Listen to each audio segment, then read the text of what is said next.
Assalamualaikum warahmatullahi wabarakatuh.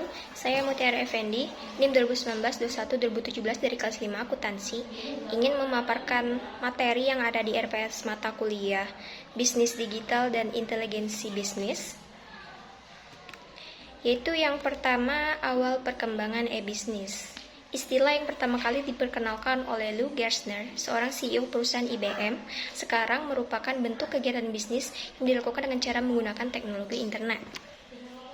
Awal perkembangan e-bisnis menekan biaya menyusun, memproses, mendistribusikan, menyimpan, dan mengakses informasi berbasis kertas paper-based.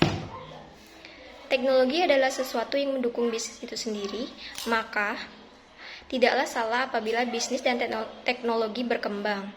Tahap mapan saat bisnis berjalan stabil. Awal perkembangan e-bisnis. Yang pertama, menurut riset Forrester, perdagangan elektronik menghasilkan penjualan seharga 122 miliar US dollar pada tahun 2003. Jika sebelumnya etika hanya membicarakan aspek-aspek moral dari bisnis di samping banyak pokok pembicaraan moral lainnya, etika dalam hubungan dengan bisnis kini mulai berkembang menjadi etika dalam arti yang sebenarnya.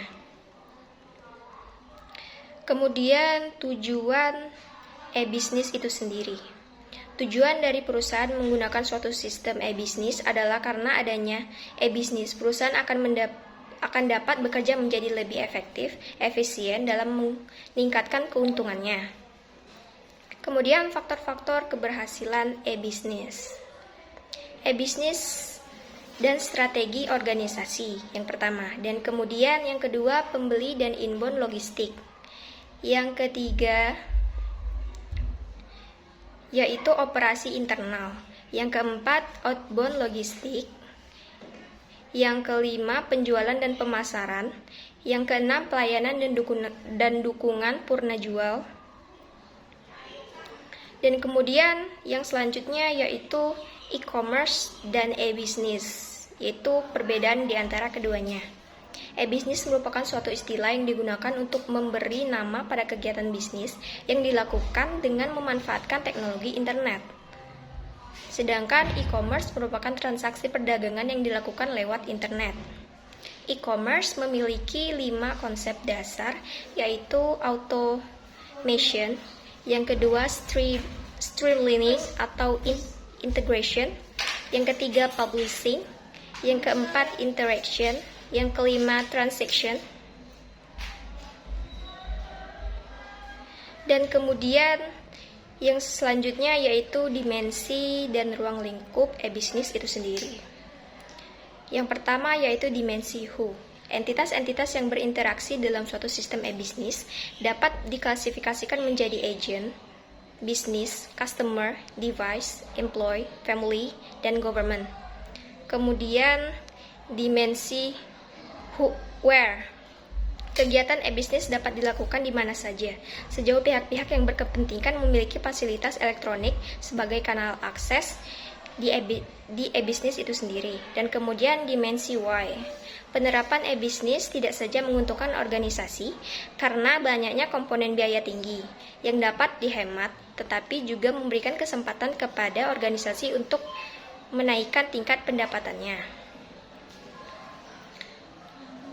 Kemudian yang terakhir yaitu evolusi e-bisnis.